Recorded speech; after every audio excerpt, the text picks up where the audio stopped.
Bienvenidos a Una Mirada a la Oscuridad, un podcast sobre libros, películas, series de ciencia ficción. fantasía y terror. Este es el segundo programa. Nos sentimos bastante felices por la buena recepción que hemos tenido con el primero. Decidimos pensar qué tema podíamos tomar para el segundo programa. Creo que no había mejor tema que hacer unas sugerencias por parte de nosotros sobre películas, libros y series de terror, ya que estamos en octubre, mes del terror, mes de las brujas, de los vampiros y de los hombres lobos. Entonces, mi nombre es Eder Álvarez.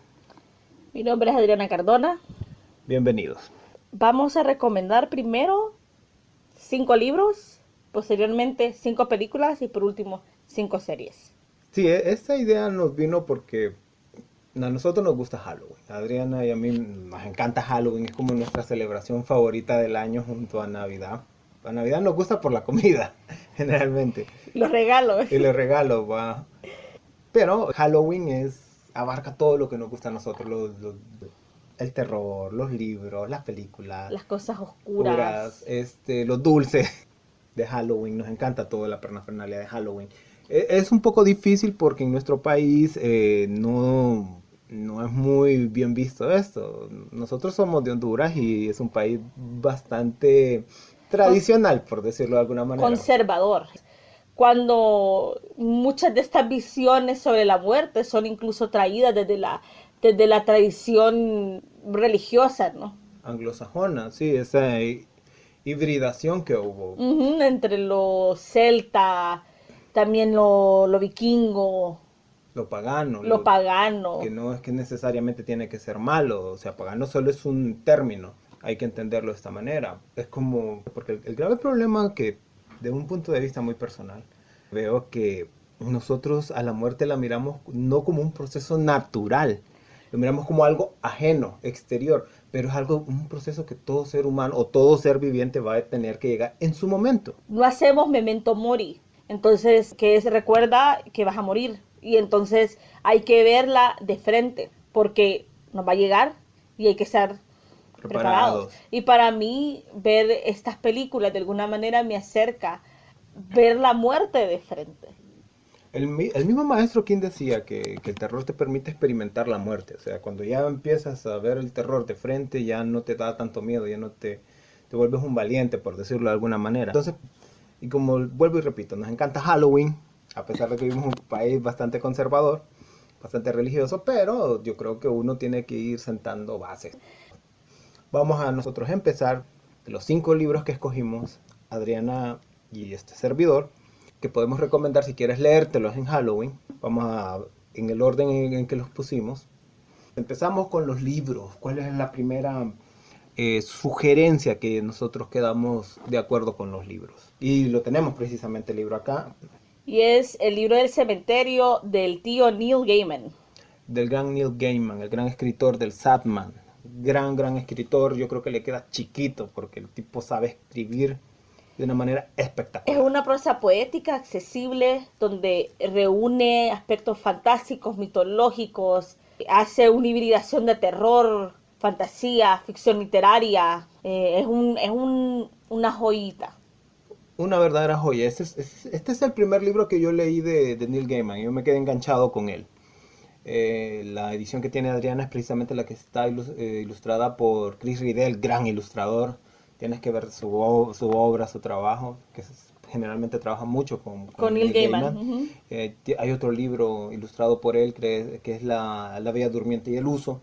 Y este es un gran libro que podemos recomendar para Halloween, porque tiene todos los elementos halloweenescos. Tiene fantasmas, tiene vampiros, tiene asesinos, tiene un héroe. Tenemos un héroe niño que se tiene que anteponer a todo eso. Y es una aventura y un viaje extraordinario. Es uno de los mejores libros que yo he leído de Neil Gaiman. Yo no he tenido quejas sobre la obra de él. Favorito del que he leído de Neil Gaiman hasta el momento. Este fue el segundo libro que yo leí. Primero es El océano al final del camino. Y ambos libros son muy recomendables si ustedes gustan adentrarse en la ficción de Neil Gaiman. Pero bueno, estamos hablando del libro del cementerio. El libro del cementerio, si ustedes han visto el libro de la selva, tomó la idea principal del libro del libro de la selva de Rudyard Kipling y lo desarrolló en un tono más macabro, más gótico. Más gótico.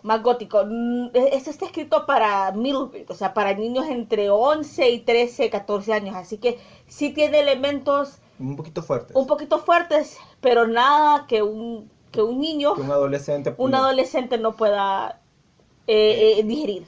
Incluso este libro es recomendadísimo para las personas que no están tan familiarizadas con el terror. ¿Y de qué se trata el libro a grosso modo para no spoilear? El plot es sencillo. Un niño sale huyendo de su asesino, un niño bebé, ¿sí? Como dos añitos, porque su familia ha sido asesinada y el asesino anda queriendo literalmente exterminar a su familia. Pero él se esconde en el cementerio y los fantasmas que están en el cementerio lo acogen y lo cuidan y lo crían. Él puede ver a los fantasmas porque todavía es un niño y de ahí empieza la gran aventura de Nat, porque se llama Nat Owen, que viene de nadie. Es muy interesante porque la amenaza no son los fantasmas ni los monstruos.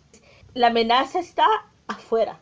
Afuera del cementerio, no del cementerio, no dentro. Es una desconstrucción muy interesante. Muy interesante sobre cómo es que nosotros nos tenemos que enfrentar a la vida. Porque no es menudoso, pasan ciertas cosas que amenazan la vida de ese niño. Bastante truculenta. Hay gente, obviamente, que murió dentro del cementerio, que murió de forma triste. Es un libro que tiene...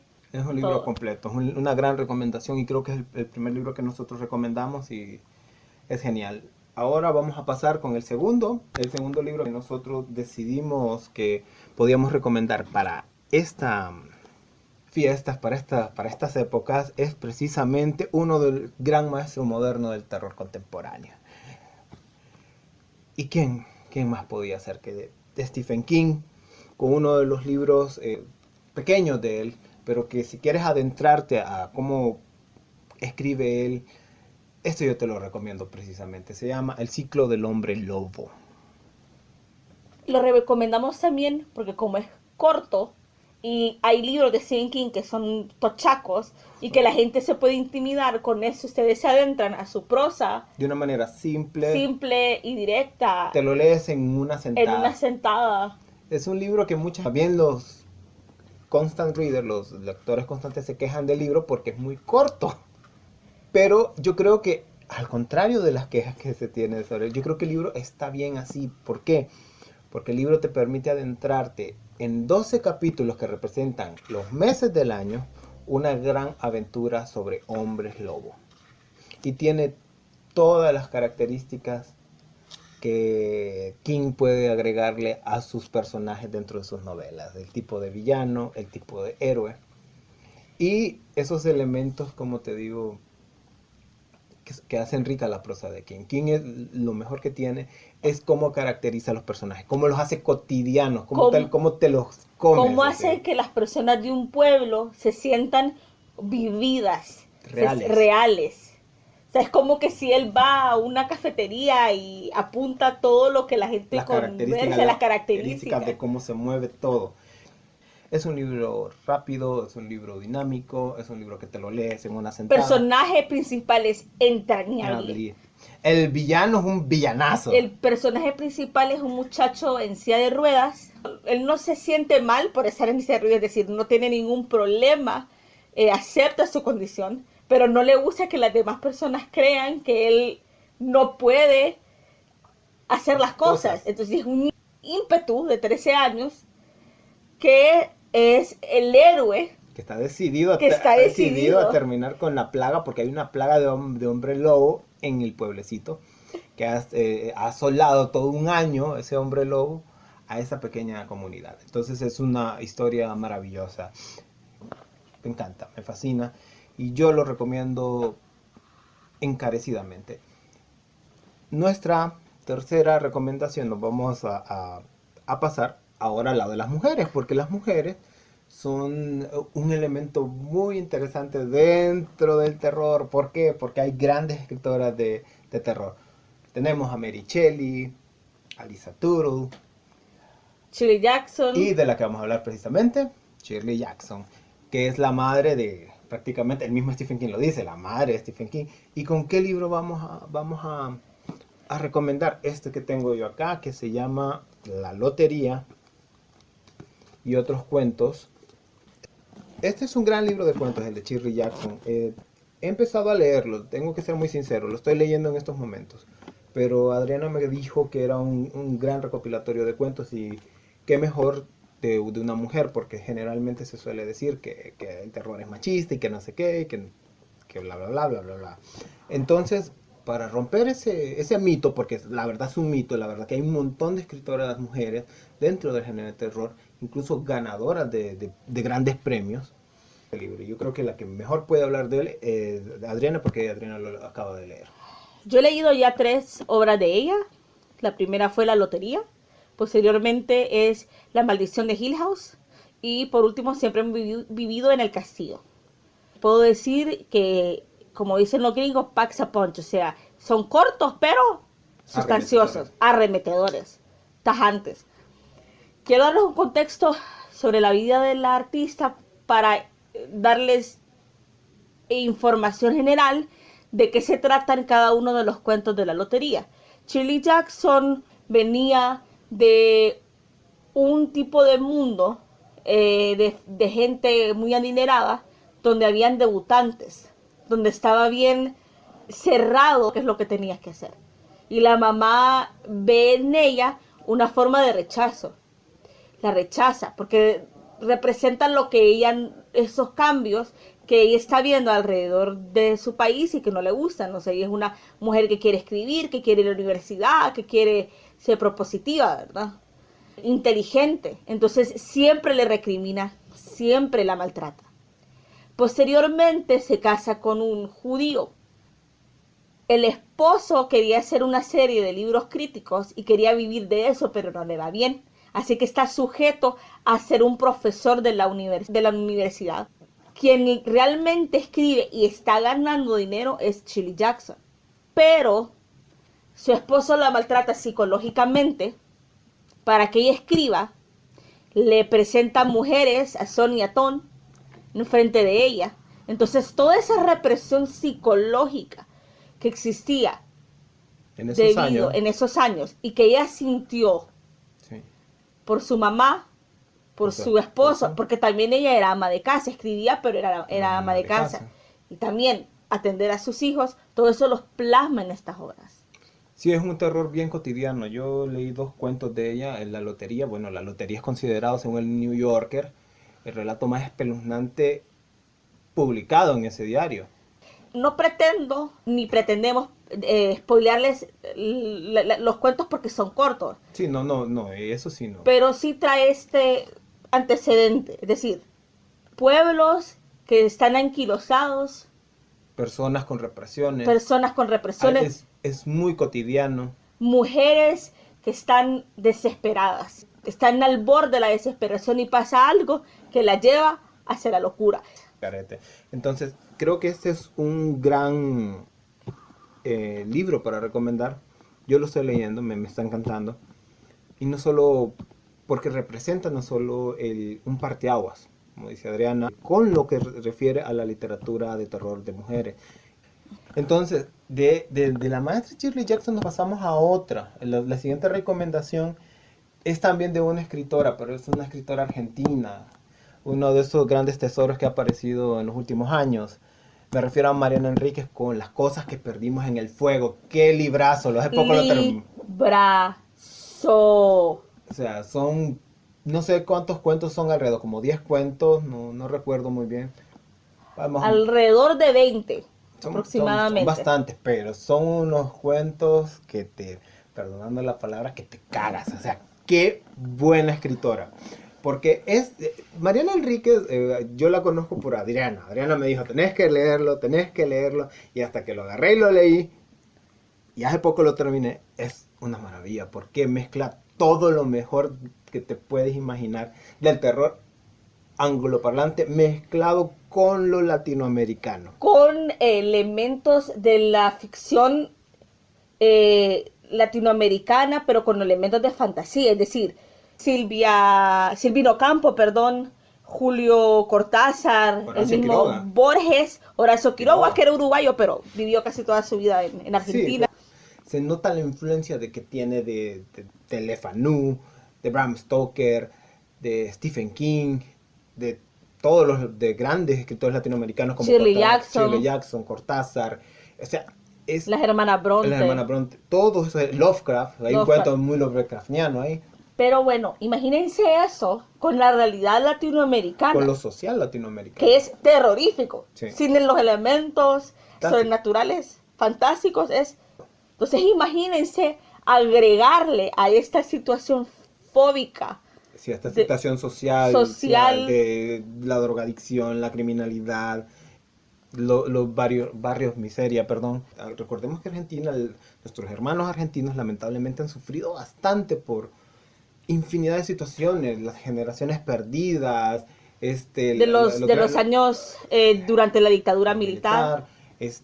Bueno, los grandes actos de corrupción que han afectado totalmente a la... Lo del 2001. Imagínate todo esto social mezclado con la maestría de ese terror folclórico. Habla mucho de la Santa Muerte. De los santos que heredados por otras culturas latinoamericanas. El Gauchito Gil. La difunta Correa. Todo eso mezclado ahí hace un cóctel pero maravilloso. Entonces, si puedes conseguírtelo el libro, consíguetelo. Mil respetos. Así es como se tiene que hacer el terror en Latinoamérica. Así es. Duro, directo, visceral. Ok, ahora vamos con el último libro que nosotros escogimos. Pusimos este de último no porque precisamente fuera menos importante. La verdad que es una gran obra. Lo que pasa es que queríamos ponerlo así para luego adentrarnos a las películas porque hay que ir acelerando. El libro que vamos a recomendar es uno de mis escritores favoritos. No podía faltar el maestro Ray Bradbury. Si ya lo conociste por la gran obra Fahrenheit 451, pues este libro se llama El árbol de la bruja. ¡Qué librazo! ¿Qué puedo decir? Es un libro maravilloso. Es una historia que tiene todos los elementos de Bradbury. Todo lo que le gustaba a él. Todo lo que le daba miedo a él. Y es no solo una historia, un cuento, porque es un cuento de Halloween, sino que es una historia sobre la amistad, sobre cómo crecer, cómo anteponerte a una situación de que vas a perder a alguien que quieres, un amigo. Y no solo eso, Bradbury todavía dobla la apuesta y te va enseñando cosas de cómo alrededor del mundo se ve la muerte. Y en diferentes momentos. De la historia en diferentes culturas. ¿De qué va el libro? Bueno, el libro va de que unos chicos, en el libro son 9, hay una adaptación que son menos niños, que la adaptación le vamos a dedicar a otro momento, que es maravillosa también, narrada por él precisamente con un guión de Ray Bradbury. Son niños que andan disfrazados de distintas criaturas, calaveras, momias, brujas. ¿Y qué pasa? Hay uno de sus amigos que no llega a reunirse. El famoso Pip. El famoso Pip, que era el alma del grupo. El líder. No era el líder, era el alma, era como el que todo el mundo quería porque era como el conciliador, el chistosón y todo eso. Todos los 9 amigos se quedan ahí para reunirse, los 9 niños, para ir a pedir dulces y no llega él. Alguien lo mira corriendo a través de las calles con una calabaza. Entonces se van a perseguirlo, y terminan en una casa toda tenebrosa. Y ahí se les aparece un personaje que para mí es maravilloso, que es el señor Mortajosario. Y les dice, bueno, si quieren recuperar a su amigo, pues tenemos que aventarnos a esta aventura. Y los va a llevar por todos los lugares que ustedes se imaginan. Desde las pirámides de Egipto hasta el Día de los Muertos en México. O sea, es un libro espectacular. Pasando por la Catedral de Notre Dame. Pasando por la época en donde quemaban las brujas. O sea, es un libro que te explica todo este imaginario. Es un libro que han hecho con tanto amor, hecho con tanto cariño, es dulce, es excesivamente entrañable, dulce, tenebroso, es creepy por momentos, pero es un libro que si lo puedes conseguir, consíguetelo, pero es un libro maravilloso. Es un libro que solo una vez lo he visto aquí en mi país, gracias a Dios tuve la oportunidad de comprarlo, porque es maravilloso, fascinado. Estas son nuestras recomendaciones de libro. Ahora, pasando de este libro, que es El árbol de la bruja, vamos a pasar a otro árbol, pero esta vez de películas. Y vamos a empezar con una película que a mí me gustó mucho el año pasado, miré por recomendación de Adriana, la película australiana. El director se llama Nicolas Verso, Ujú. es su ópera prima. También gran admirador de Bradbury. La película se llama The Boys and the Trees. Los Los chicos en chicos los en los árboles. árboles. Vaya película, solo eso puedo decirles. Es una película que te va a mover todo. Muy filosófica, Muy humana. muy humana. Es la amistad. ¿Por qué te separas de ciertos amigos a determinada edad? Sobre todo hace un análisis crítico sobre la masculinidad, sobre qué es lo que la sociedad le pone el peso a cómo tenés que ser como un hombre, o sea, del género masculino, y cómo vos tenés que seguir Esos parámetros. tus parámetros cuando realmente no necesariamente querés seguir esos parámetros. Sí, es una película que a mí me conmovió mucho. Está precisamente filmada. Bellamente filmada, se siente Muy... como un cuento de hadas. Pero es una película que al final, si no te hace llorar, pues te va a hacer, va a dar un momento que te va a poner a reflexionar. Todo esto. Nosotros le escogimos esta película porque toda la historia se desarrolla en Halloween, En una noche. en una noche, donde los fantasmas aparecen y todo es imaginario de la leyenda urbana, los cuentos que se dicen entre Entre amigos. cómo va creciendo la película y cómo empieza la película siendo una cosa y cómo terminó siendo otra. Y cómo ninguno de estos personajes son antagonistas, sino que están siendo parte de lo que ellos crean del engranaje social y de cómo tienen que actuar por eso. Eso yo creo que Sí, porque te muestra las consecuencias precisamente del engranaje social y de todos estos parámetros impuestos.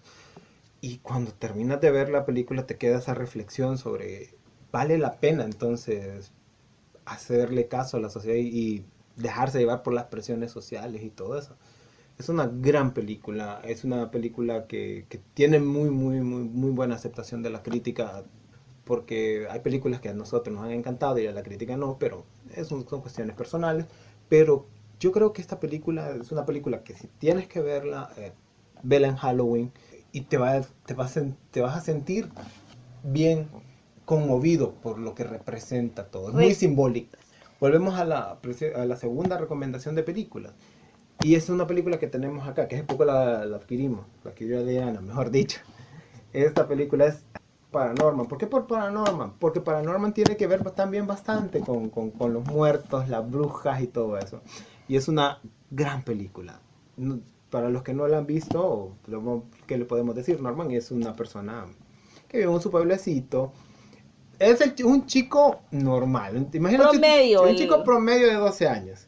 Pero tiene un don, él puede ver fantasmas. Puede ser el nombre de Paranorman, jugando con el nombre de Paranormal. Y incluso la película cuando empieza es un juego a las películas serie B y todo, es un homenaje precioso y una crítica también social bastante dura hacia ese tipo de personas que son bien recalcitrantes, retrógradas y que porque te va a hablar de situaciones que se vivieron como la persecución de las brujas, de la no aceptación de las personas que tienen cualidades diferentes. Diferentes, exactamente. Entonces, por eso la escogimos, porque creo que es una película que todo el mundo tiene que ver. Si bien él está creciendo con este don y la gente lo ve de menos también paralelo, conoce la historia de un fantasma, ¿verdad?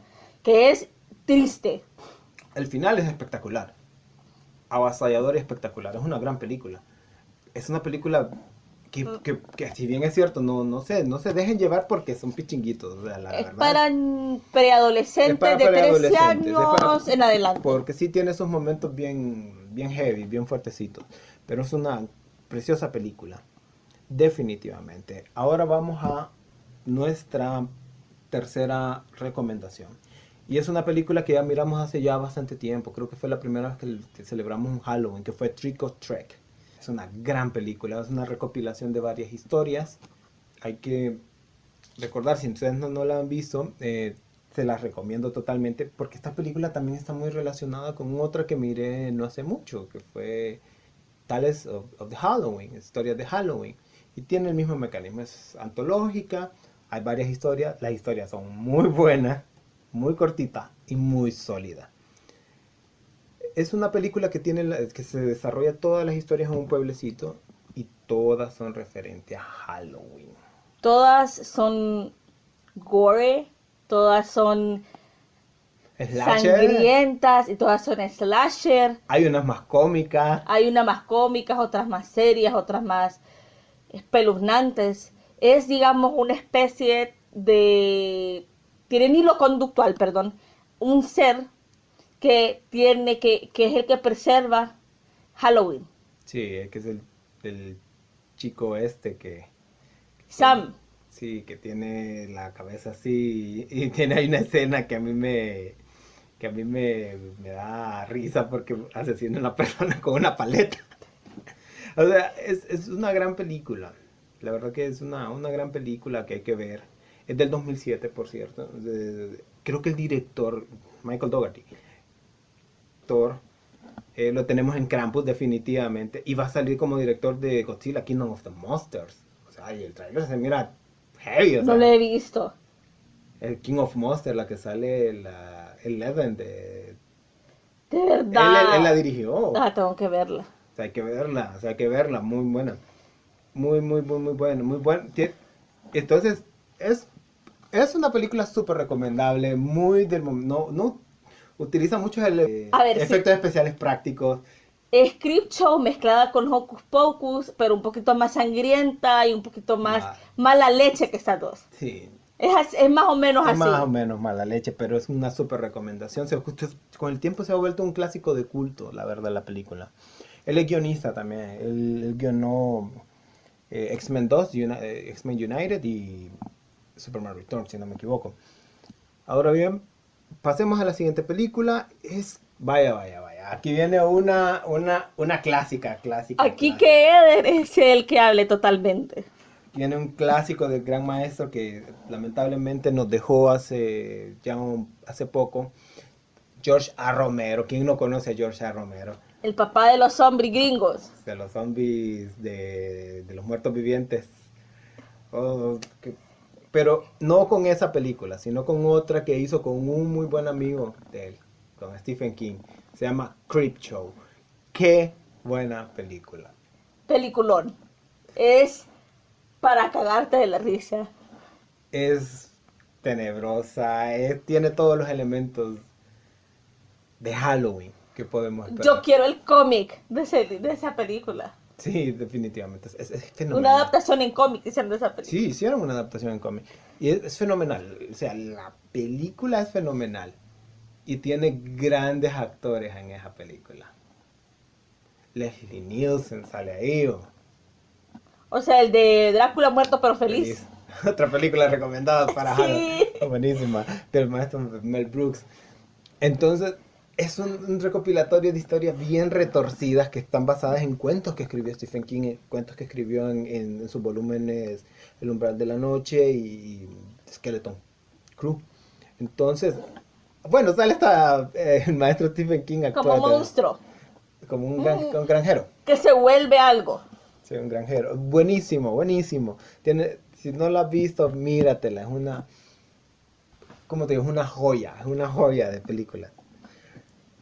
Y tienes que vértela. Yo hace días que no la miro. Tenemos que refrescarla. Tengo que refrescarla, pero es genial. La última recomendación es, creo que la película que más nos gustó no sé si el año pasado que la vimos. El año pasado, al inicio del año pasado. Qué maravillosa película. Es mis top 5 por lo menos. La menos. única queja que tengo de la película es que es cortita. Dura como 85 minutos. Pero son 85 minutos bien aprovechados. El director se llama Sean Byrne y es un director australiano. Ya él ya había hecho una película que se llama The Loved Ones, que también es de culto. Es buenísima. En el 2009-2010 aproximadamente. Y nos referimos a su segunda obra. Que se llama The Devil's Candy o el confite, perdón, el dulce, perdón, es que estaba hablando con regionalismos. El dulce del diablo. Peliculón. O sea, qué película más... Wow, o sea, es una película que no tiene mucho presupuesto, pero está utilizada. La vimos porque el tráiler se miraba fenomenal, sin esperar nada. Y solo la vi y solo la empezamos a ver y a los 15 minutos ya estábamos con la boca para abajo, con la boca abierta. Me encantó. Brutal, creepy, tiene psicológica, no sabes lo que está pasando. La utilización de la música de Metallica. Sí, Muy porque el bueno. director es gran fan de Metallica. Gran. Eso lo demuestran a Love Ones. ¿Y qué te puedo decir? Va de una familia de que son rockeros. El papá es un artista, pintor. Vive con su hija y su esposa. La hija es rockera. Se llevan muy bien. Son O una sea, no, familia bien, bien padre, ¿va? la niña no tiene ningún problema en ser diferente, o sea, más bien ella Se siente se feliz. siente feliz y se siente muy, muy cómoda en su piel, que eso es algo muy importante para la trama. ¿Y qué es lo que pasa? Ustedes dirán, bueno, si es de una familia de rockeros y todos se llevan bien, ¿qué es lo terrorífico ahí? Bueno, lo terrorífico es que van muriendo niños en ese pueblo.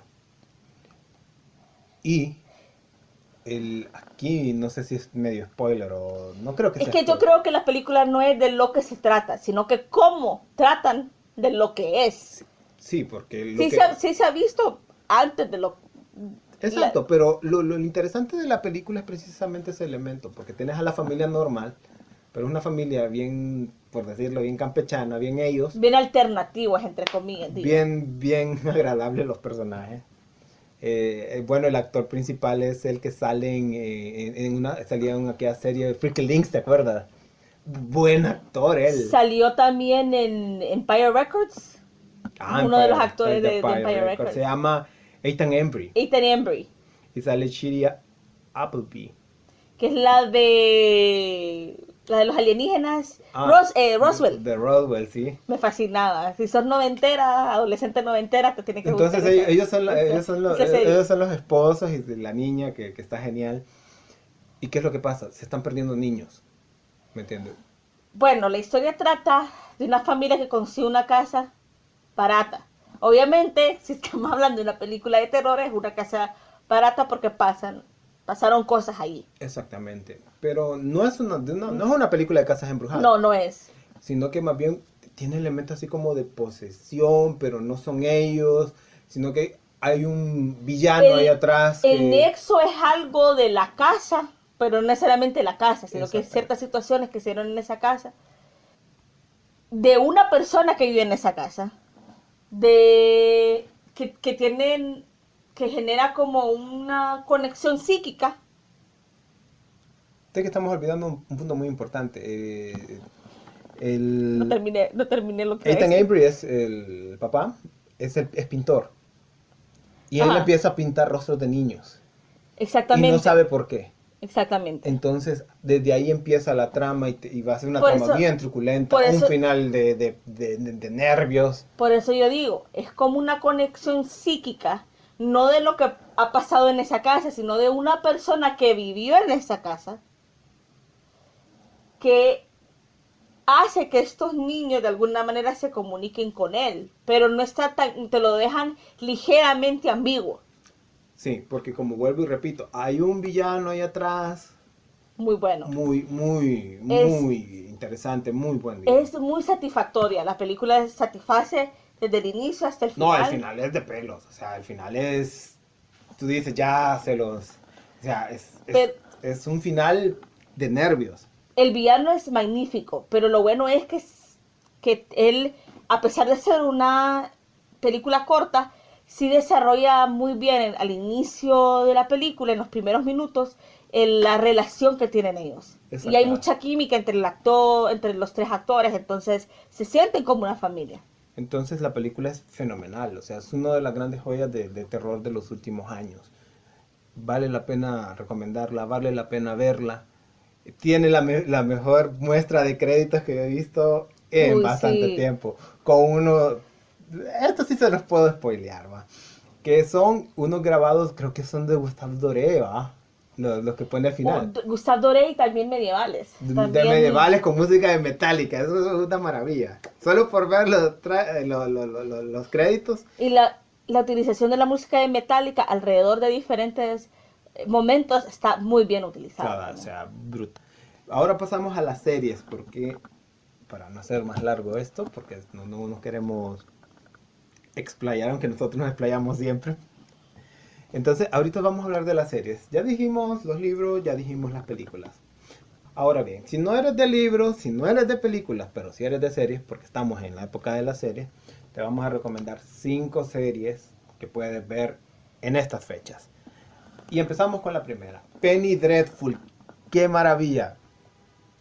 ¿Qué puedo decir? Tiene de todo. Ya va por nosotros con esa palabra. Es una serie que recopila diferentes obras literarias fantásticas Principios de finales del siglo del siglo sí, fantásticas del siglo XIX. me refiero a las de terror, porque al principio del siglo el terror se consideraba fantasía, como historia fantástica. Exactamente. Entonces, ¿qué tenemos con Penny Dreadful? Penny Dreadful, desarrollada por el productor Josh Logan, dirigida por Bayona. O sea, ¿te imaginas? Bayona y Paco Cabeza. Y Paco ¿verdad? Cabeza, dos grandes directores, ¿cómo se llama? Españoles. Y tenemos actores, pero... Tenemos una bella y talentosa Eva Green, o sea, tiene unos La ojos... mejor papel de Eva Dios Green. santo. El mejor papel de Eva Green.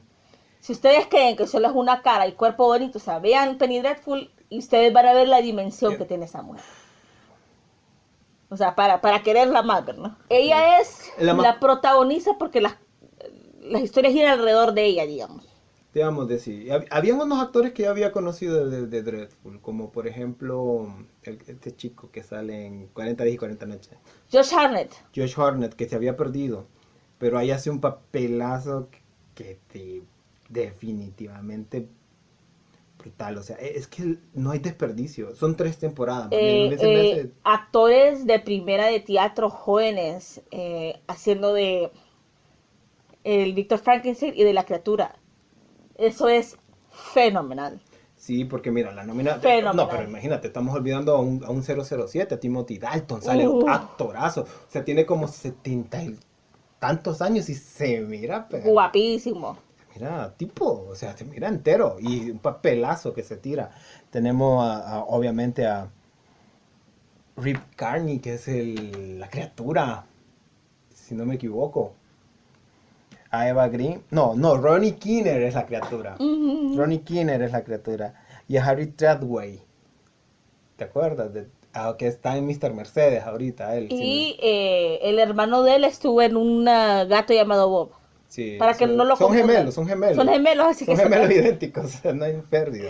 Pero, ¿de qué va Dreadful? Bueno, imagínate que Dreadful es como que metieras a Frankenstein, a Dr. Jekyll y Mr. Hyde, a la historia del hombre lobo, a Drácula, a Dorian Gray, los metieras en una olla. Y está contenido en una historia dramática con mucho sentido. O sea, todo. Utilizando los diferentes elementos de esa historia, pero también siendo su propia historia con fortalezas, es decir, fortalezas narrativas, histriónicas. La puesta en escena es fenomenal. Algo que rescato de esa serie es que no tome el terror como esto de solo querer hacer sucio, sino que tome el terror con la visión gótica, romántica, del romanticismo, es decir, romanticismo, este movimiento literario de nosotros ante la naturaleza, nosotros ante los cambios científicos, que es ser humano. Sí, los sentimientos. A veces vistos de manera... Sentimientos grotescos vistos de manera bastante estética. Entonces, Dreadful tiene todo eso. Dreadful es eso precisamente. Es una gran historia. Y el intro. Es que desde que ustedes ven el intro, se van a quedar prendidos. Y cuando terminas el último capítulo de toda la serie, chías. Lloras porque no quieres dejar esto pasar. No he visto...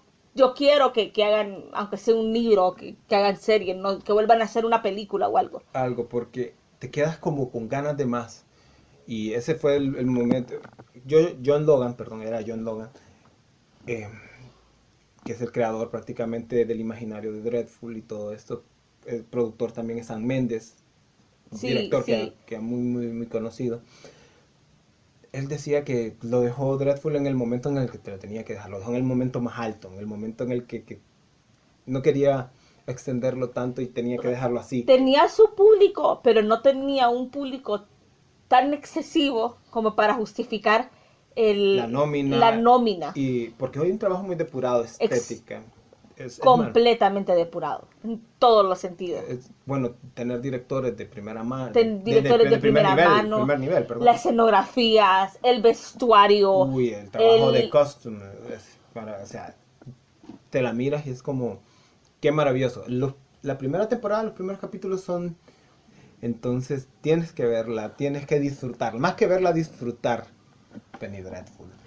Maravilloso. Y si no estás convencido en leerte los clásicos de terror, esa es una buena llave, repito, una muy buena llave para empezar a leer, para empezar a leer, para que te animes a leer.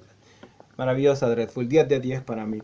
Lo siento, es un fenómeno. Y llegó en el tiempo necesario porque Penny Dreadful estaba terminando. Y nosotros estábamos en un luto total. Vivíamos para Penny Dreadful. Nos mandábamos mensajes hablando de Penny Dreadful. Analizábamos cada uno de los personajes. Y después... Sí, cuando termina es como que golpe, porque nadie esperaba que iba a terminar Penny Dreadful. Nadie se esperaba que terminara Penny Dreadful. Entonces viene a rescatarnos una gran serie. Una seriaza que ha sido una revolución que se llama Stranger Things. De los Duffer Brothers. ¡Qué serie! Ya vimos las 2 primeras temporadas, en espera de esta tercera. En espera, no, yo estoy con unas ganas, con un hype, y con ese tráiler de mall ochentero que pusieron, estoy que no me aguanto. Es genial. Stranger Things, ¿de qué va? Para los que no sepan qué es Stranger Things, que lo dudo mucho, porque creo que es una serie que ha revolucionado varias cosas.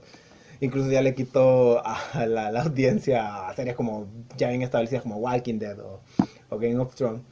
Pues imagínate que vives en un pueblo ahí en Indiana. Sí. En medio de Estados Unidos. En medio de Estados Unidos.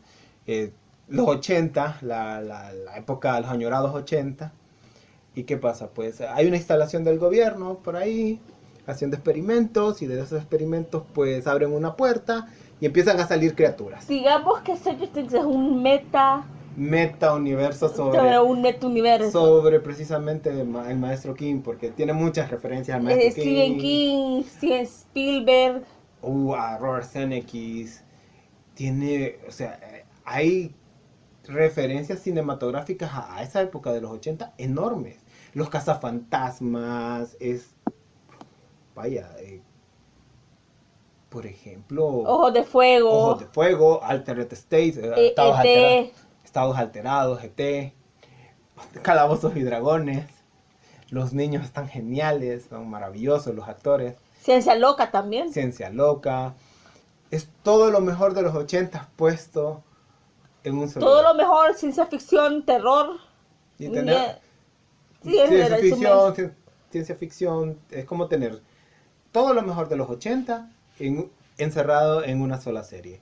Y de remate tenemos a nuestra querida Winona Ryder. La amo, es mi ídola, que se había perdido por depresión y hizo un acto que no voy a repetir. Sí, no vale la pena, pero nosotros amamos a Winona Ryder. La amo. ¿Qué puedo decir? Sale maravillosa ahí. Gran papel. Es un Pues sí, está nuestra querida Winona Ryder. O sea, qué papelazo se tira ahí en Stranger Things. Hay otro muy buen actor, David Harbour se llama. David Harbour, que va a ser Hellboy. Parece que hay pláticas ya muy serias para que y le hice una entrevista y no sé. Es una, pero creo que el peso dramático cae en Winona Ryder y él. Sí, totalmente. Los niños obviamente tienen carisma y lo hacen bastante bien, ¿verdad? Son grandes actores. Uno sale en It, por cierto, que es el de Richie Tozier. Pero la serie no tiene... Sí, se llama Finn Wolfhard. Que nombre más ochentero. gran serie. No podemos decir nada más. Tienes que verla. Es una serie que... Si te gustan los 80, si te gusta Stephen King, si te gusta los videojuegos, Steven Spielberg, Robert Zemeckis, todo eso, si te gusta, tienes que verla. Nuestra siguiente... aquí nos pusimos pesaditos ahorita. Con una serie, creo que es la mejor serie que hemos visto este año. No puedo decir que nos robó el corazón, sino que nos robó la mente. Fue algo impresionante. tres excelentes actores tenías ahí. Dakota Fanning. Dakota Fanning ya ha crecido, Dakota. Luke Evans. Luke Evans, aquí me demostró que es un gran actor. Y Daniel Brühl, es un actor alemán, germano-español. Que lo conocemos como el Barón Zemo en Avengers. En Avengers, un gran actor. Y la serie no es ni más ni menos que, aquí tenemos el libro precisamente de Caleb Card, se llama El Alienista. Imagínate Nueva York a finales del siglo XIX. Con una carga social muy alta por la cantidad de migrantes que están llegando de Europa.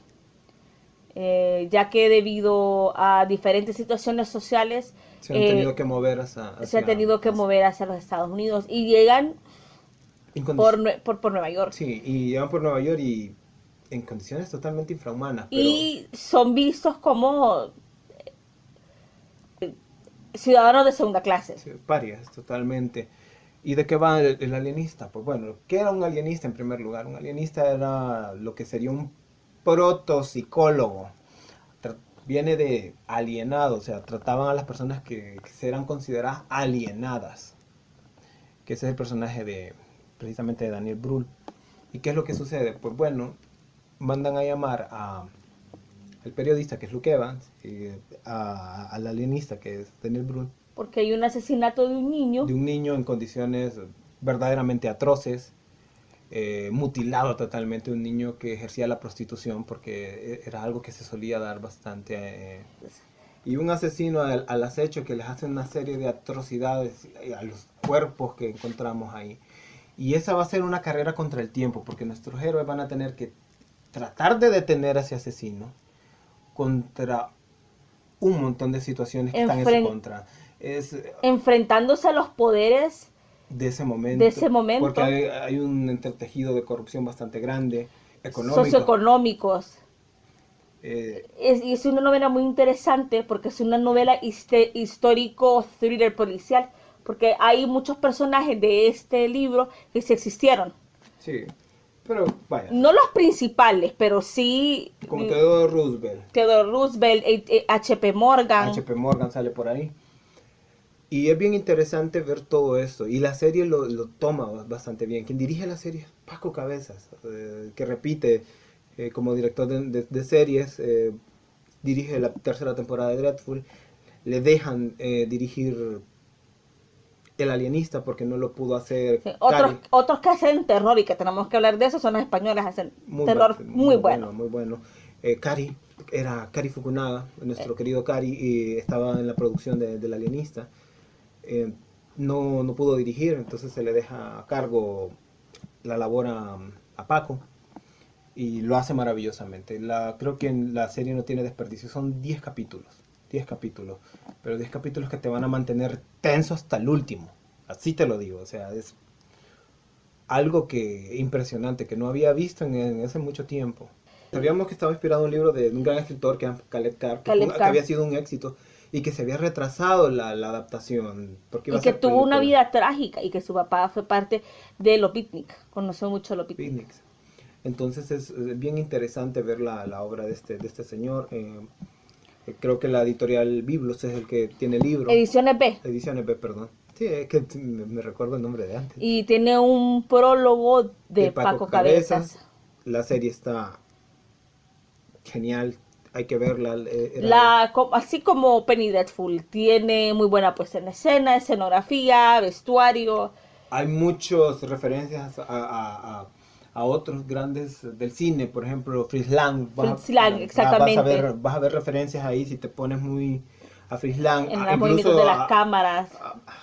Hitchcock también. Bastante. Tiene bastante Hitchcock. Y la química y las actuaciones, que eso creo que es lo mejor que tienen que hacer, las actuaciones de Dakota Fanning, Daniel Brühl y Luke Evans. Se nota que entre ellos tres se llevaban bien, o por lo menos trabajaban muchos en los ensayos sobre cómo mirarse, sobre qué dinámica tener para poder sentir que se sintiera bien orgánica. Y se nos olvida los hermanos judíos. Sí, buenísimo. O sea, todo. Es que El Alienista tiene de todo. Es wow, es El Alienista. Tienes que verla, creo que la estuvieron pasando por TNT, creo que ya está en alguna plataforma. En Netflix, está en Netflix. Recomendadísimo. Pero voy a poner esta acá porque también nos gustó tanto, que se viene ahorita el 26 de la segunda temporada. Pucha, Le espero como agüita de mayo. Wow, o sea, se viene... ¿Quién la escribió? Ni más ni menos que Warren Ellis. Si no lo sabes quién es, no sé en qué mundo vives. Transmetropolitan. Gran maestro del cómic, gran adaptación, creo que una de las mejores adaptaciones de un videojuego a representación. También hizo Excalibur, la versión de los X-Men inglesa. Inglesa. Pero esta vez dijo, ok, vamos a hacer una adaptación de un videojuego. ¿Y qué adaptación? Yo necesito que tiren el anime de ese videojuego, así como están tirando el anime de Zelda. Me fascina. Yo no soy mucho de videojuegos. Pero adivinen de qué estamos hablando, de Castlevania. Castlevania. 4 episodios el año pasado y fueron suficientes para volarnos la cabeza. Ese intro, por Dios santo. Con ese Drácula que sí te lo imaginas de libro así. Con esos héroes, Belmont. Con Alucard. Alucard, o sea, qué genial. Lo bueno de Castlevania, que de por sí ya el juego ya era muy rico, si jugaste el Castlevania del 64. Oscuro, esta es oscura. Este reimaginario, porque toma el del Castlevania 3, creo que es la base para crear todo esto donde viene... Él es el experto en videojuegos también. No, yo no soy experto, pero lo jugué, que sale Alucard, y que Warren Ellis crea un guión solidísimo sobre esta historia. Sobre Drácula, le da motivaciones a Drácula de por qué quiere eliminar a la humanidad. Y buenas motivaciones. Totalmente. Hay una crítica ahí hacia la religiosidad que bueno, no te puedo decir, o sea... No solo a la religiosidad, sino también a cuando vos pones el control de tu vida a otras personas. El poder y todo eso, entonces... Castlevania es fenomenal. Ahorita ya está en Netflix la primera temporada, que son 4 episodios que te los ves en 2 horas. Fin de este mes. 26 de octubre. La segunda temporada creo que va a venir con más episodios. Eso espero. Pero es sangrienta, es estéticamente preciosa. Es una mezcla entre anime. Es anime. Anime, pero también con esta... terminado de cierta serie de superhéroes. Es como anime con un terminado un poco de DC. Y no tiene desperdicio. Puedes ver, la tienes que ver porque si jugás el juego te vas a conectar así rápido. Y si no lo jugaste, igual te Igual, si te gusta el terror o la fantasía. Te gustan los vampiros. Uno de los mejores Dráculas está ahí. Y los actores que hacen los personajes son Dráculas y vampiro. Porque Alucard es un vampiro. Y bueno, Belmont, el antihéroe. El héroe fallido, ebrio.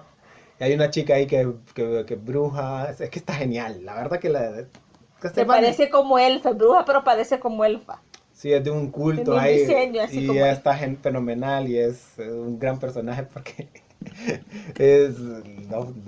ustedes tienen que verla porque hace literalmente micos y pericos, como decimos en nuestro país, con los dos personajes, porque es bien, es bien asertiva, ¿no? Como dicen los gringos, sassy, o sea, sí. Tienen siempre que decir. Tienen siempre que decir y que agregar, y es muy inteligente, o sea... Y hablando de excelente representación de una mujer, vamos a dejar esta última serie a Eder, porque él es el fan de esa serie. Yo soy fan, pero Eder me dice, quítate. O sea, tengo casi 30 años viéndola. Y se llama Los Expedientes X o Los X-Files. The X-Files. Creo que no hay nada más Halloween que ese intro. Bueno, es uno de Mark Snow, se llama el compositor, o sea, uno de los intros que más miedo le puede dar a alguien, y tenía una musicalización preciosa. De la mente de Chris Carter. Chris Carter, gran productor, produjo 2 series. Hecho en Canadá. Hecho en Vancouver, Canadá. O sea, creo que no hay serie más Halloween que The 'Files. Siempre lo he dicho, es mi serie favorita. Es un antes y un después. Desde que la miré ya por el 94, creo que fue el primer episodio, no, 95 fue el primer episodio que se emitió en mi país. Me quedé prendido y todavía la sigo viendo porque este año se sacó la 11ª temporada. Las 2 películas también ya las he visto. Porque era en ese momento cuando aparece, no era una serie que incluso el mismo protagonista, David Duchovny, pensaba que no iba a tener éxito. Pero fue algo muy revolucionario. ¿Cuántas series no salieron después de The X-Files? Parecidas o que tomaron elementos o la misma dinámica entre Scully y bueno, y Bones es un ejemplo, PSA Factor, Freaky Links, The Others. Habían tantas series que salieron después de The X-Files que algunas tenían propuestas interesantes, pero ninguna fue tan icónica como Los Expedientes Secretos X. Y muchos de esos episodios no fueron tan icónicos y tan terroríficos que todavía no se han superado. La verdad que episodios como Squeezy, el tipo que se metía por que comía hígados y que se metía el Fetus también que salía el Fetus se llamaba a morir, sí, a matar, perdón, que salía a matar. Ese se llama Grotes. Ese es el episodio grotesco. Aunque mis favoritas son el de los seres subterráneos, como que son como una especie de homínidos. Sí, cuando se pierden en el bosque. O sea, ¿qué puedes escoger? O sea, ¿qué podemos decir ya de los agentes Mulder y Scully? Traídos entrenados en cuántico, y tener con ese peso de tener que llevar todos los casos incomprensibles de todo Estados Unidos, es una maravilla. O sea, no podíamos terminar este post sin hablar de The X-Files. Y yo creo que es la mejor opción para Halloween. Los X-Files, recuerden que se dividen en 2, que es el monstruo de la semana, que son historias alternas totalmente, que ustedes pueden elegir esos monstruos. Que para mí, si van a verlas para Halloween, vean los monstruos de la semana. Y la otra que es ya el mito. Que es ya la invasión, lo del cáncer negro, lo del fumador y toda la mitología. Que se cambió en las últimas 2 temporadas, fue un vuelco, porque se renovó. Está bien las últimas temporadas. Tal vez no son tan entrañables como las primeras. Yo creo que para la época dorada de X-Files fue de la temporada 1 a la temporada 7. Son los con más peso, los episodios más fenomenales. Los otros están bien, están muy buenos. Y esa temporada, incluso esta última, me ha gustado más que la antepenúltima, que la 10. Está mucho más dinámica, hay cosas así mucho más truculentas. Aunque nos quedan 2 episodios para terminarlo. Sí, estamos en proceso de verla.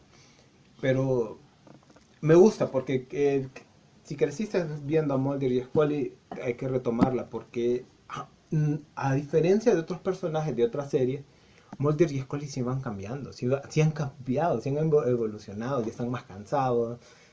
Mulder ya está como más cascarrabia. Scully está como que, bueno. Cansada, pero ya menos escéptica. Cansada, pero menos escéptica. Ya miras un crecimiento de ellos como personajes y actúan según la época que estamos viviendo. Entonces, pero para mí, si te quieres ver The X-Files, mírate los episodios viejos. Hay, como mencioné, de Grotes. Hay uno de un culto satánico en una escuela que es maravilloso. Buenísimo. Buenísimo.